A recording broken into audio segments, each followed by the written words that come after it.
Le parfum est un composant aromatique qui dégage une odeur persistante. Plusieurs sont ceux qui l'utilisent pour diverses raisons, mais principalement pour sentir bon. Les parfums, ça nous permet d'avoir une bonne odeur, de faire bonne impression, surtout quand tu as des sorties.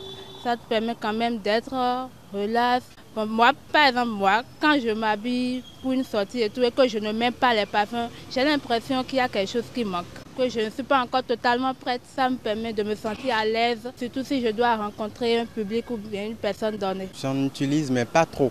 Pas trop. Juste parce que moi, je suis déjà sinusite, vous voyez. Et donc, vu que il y a d'autres parfums où les odeurs sont un peu fortes, moi, je me réserve, je me retire par rapport à l'utilisation. Parce que quand l'odeur est un peu forte, moi, j'ai déjà mal dans la tête. Donc voilà les quelques raisons pour lesquelles moi je n'utilise pas trop. Ça ne voudra pas dire que j'en utilise pas, mais bon, c'est une fois en passant.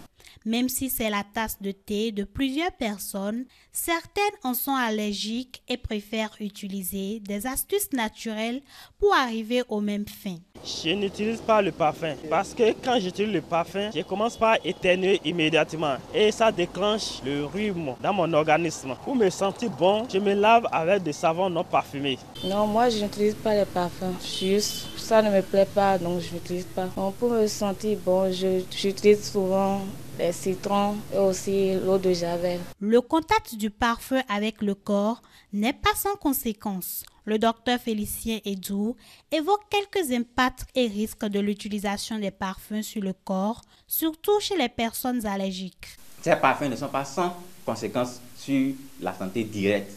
Maintenant, lorsqu'on prend déjà les parfums et maintenant les gens qui ont déjà un terrain particulier, comme les gens qui sont atopiques, comme les gens qui sont asthmatiques, comme les gens qui font des rhinites allergiques, comme les gens qui ont de la sinusite, ces gens-là particulièrement, lorsqu'ils sont exposés à ces différentes odeurs de parfum, ça déclenche les crises. Ça peut déclencher une crise d'asthme, ça peut vous provoquer une crise de sinusite, ça peut vous provoquer des irritations au niveau des yeux, ça peut vous provoquer une irritation au niveau des nez qui va vous provoquer des rhinites persistantes, ça peut vous provoquer une bronchite et particulièrement chez les enfants. C'est pour ça qu'on met l'accent sur les parents qui sont atopiques ou un terrain allergique, de faire attention aux enfants, de ne pas exposer les enfants au parfum. Il en profite pour parler également des alternatives du parfum qui ne sont pas sans effet secondaire. Vous savez, quand on demande d'alternatives pour ne pas s'adonner au parfum, là on nous ramène sur les formes bio, les huiles essentielles, de l'encens, mais généralement vous devez savoir que ça aussi c'est une manipulation de business.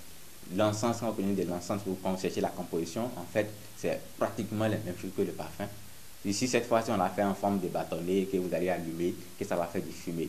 Déjà encore là, quand ça fait du fumée, la fumée pour le poumon, c'est bien dangereux. Ensuite, maintenant, la composition, maintenant, ça devient volatile et que vous voulez respirer en fumée, ça devient encore plus grave que d'utiliser des parfums directement. Les huiles essentielles également, il y en a qui sont catégoriquement allergiques à ces huiles essentielles. Ça sera organisme dépendant et selon chacun doit essayer de voir selon ce que son organisme supporte et ce qui respecte la vie et la santé de ses proches. C'est très important. Il est certes important de sentir bon, mais nous devons toutefois connaître les conséquences des parfums sur le corps humain afin de ne pas en abuser.